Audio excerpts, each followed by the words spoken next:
This trend of recent female entryism, ostensibly as they side with men online and in male spaces, even publicly now, all of a sudden loving maleness and decrying feminism, questioning feminism. Gentlemen, it is not because women have suddenly found their compassion buttons for you as men after 50 years. No, women aren't for men all of a sudden. They are even more for women than they've ever been before because their party's over and they need men to fix their mess.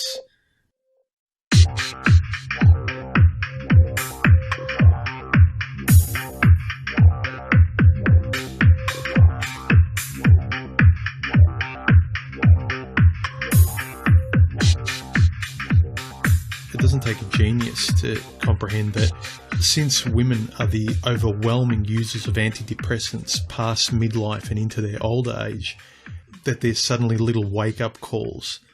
One thing they won't actually acknowledge, the glaring and obvious truth about men now, is that men are not approaching females anymore. Women have wanted to make us invisible for a while, and they've succeeded.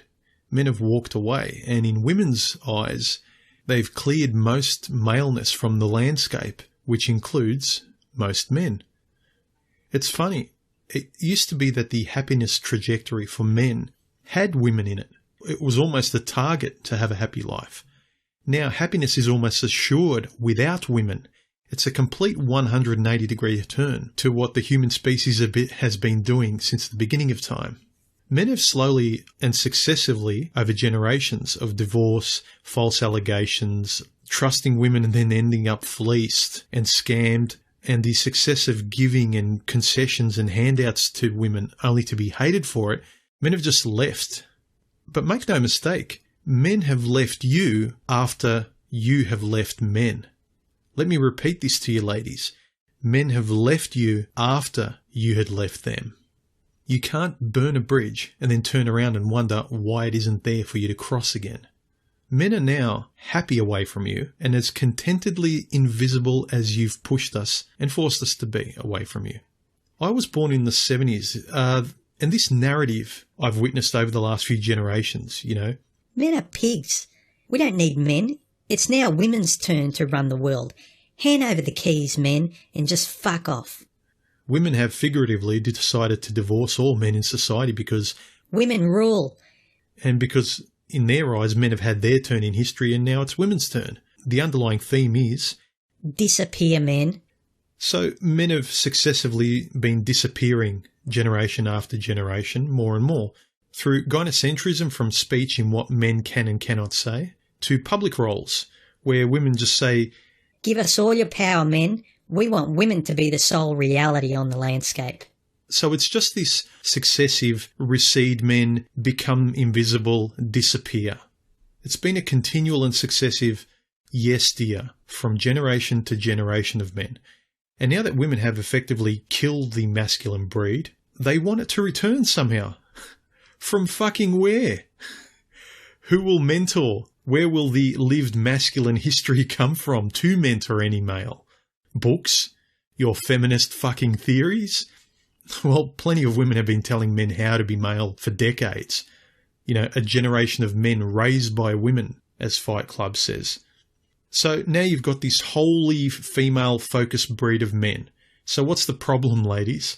You've got exactly the type of men you fashioned that you don't want, but you want exactly the type of men you ostensibly hate, though somehow 50 Shades of Grey is the top-selling book of all time. It's all really confusing. The invisible man you've demanded, ladies, that you've conditioned not to open his mouth or say or do anything without your say-so, is the reality of what you have. So now women are saying, where are all the invisible good men? Now, because society has taken extreme measures to survive women's rule, with child rates plummeting, men creating groups and communities away from women, MRAs, MGTOW, etc., etc.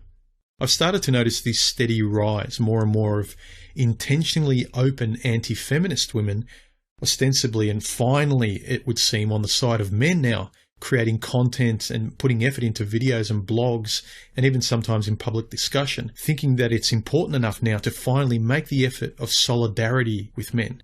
We think women are finally saying enough, but I think many men misread it as solidarity with them. It's not. It's simply women noticing that their heterosexual lives are fairly, at best, dull without men. And at worst, judging by the high numbers of middle-aged and older women taking more and more antidepressants than men, the difference between men and women's consumption of antidepressants past middle age is startling. Women are finally realising the fruits of what their feminist fist pumping has got them is fucking cats and antidepressants. I've said it a few times before, men can't fix this current gulf between men and women for a few very prominent reasons.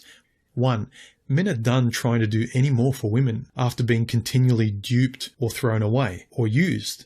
Two, women have a blind in-group preference that's been extensively discussed in our circles, which to women further means that men cannot factor into their discussions because of our toxic gender. That is, we're invisible, shut up, we don't exist.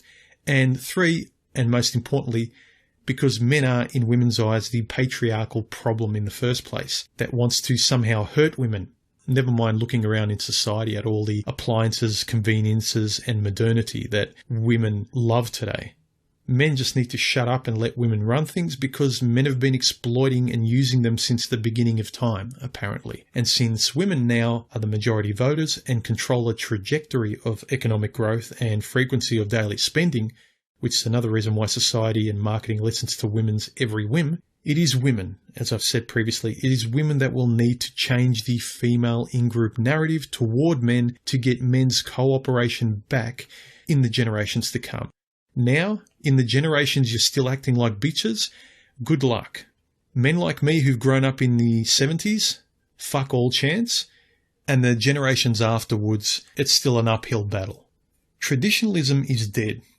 Those with this old-fashioned soft spot for men and women getting along and, just let bygones be bygones and return to the good old days of nuclear families with men in suits and Brill cream slicked through their hair and women twirling toward the dining table with their doo-wop dresses, holding a tray of roast chicken. Wake up. Those days are over. Look around. Today's landscape shows you that it's over. So this shrinking man that has become virtually invisible in the social landscape, women have created this. And so now these traditionalists that want, men to come back on board and men and women to get along and fix things, traditionalists think that this rift between men and women now is some sort of unsafe bridge now to cross for men in terms of getting married. That men need to somehow roll up their sleeves and fix this antiquated bridge between men and women to get society back on track again. Gentlemen, and more importantly ladies, there is no fucking bridge to fix. The bridge isn't broken. It's burnt. It's not there. It's ash. No, the bridge isn't broken. It's not there anymore. And women burnt it. As far as men are concerned, women can sit on the other side of that chasm of mistrust for as long as they like. We're quite happy on this side with our hobbies, friends, and peace of mind. Rebuilding that old traditionalist bridge is like asking men to rebuild a tape deck. It's old technology. It does not work today. Women just naively expect that nature will take its course, but just think about how big the rift is for men to not want sex as much as they wanted to. You've got men in their horniest prime, in their late teens and 20s, not wanting to have anything to do with you. The risk to be with you and be around you is so great that everything else, even being alone, is preferable. Women thought it would be this forever notion of choosing the right guy. But what happens when men aren't fucking asking you anymore? Men aren't in your landscape because you've made it barren. You've made men invisible. You've made men disappear in every facet of society. And now you're asking for them back. Why can't invisible men rebuild society? Where are all the good invisible men that I hate? Women's trajectory, I'm sure they thought was a given, I'll just fluff around and then in my late 20s or now 30s, I'll just eeny, meeny, miny, mo, pick the best guy. But what happens when men aren't asking you? You can't push for men to shut up, to stop mansplaining, to stop manspreading, for men to give you their positions in work and just disappear from the work environment because there's not enough women. We need to replace men with women. This continual disappear men, disappear men, disappear men. Then you ask, where are all the men? At the same time saying there are too many men over here and over there. It's this contradictory duality that men often pull their hair out in trying to figure you out, and then after a while they just fucking give up and go their own way. It's not enough that we used to give you seats on the lifeboat, but now even if there are seats on the lifeboat, you don't want men on it because of your contempt for men.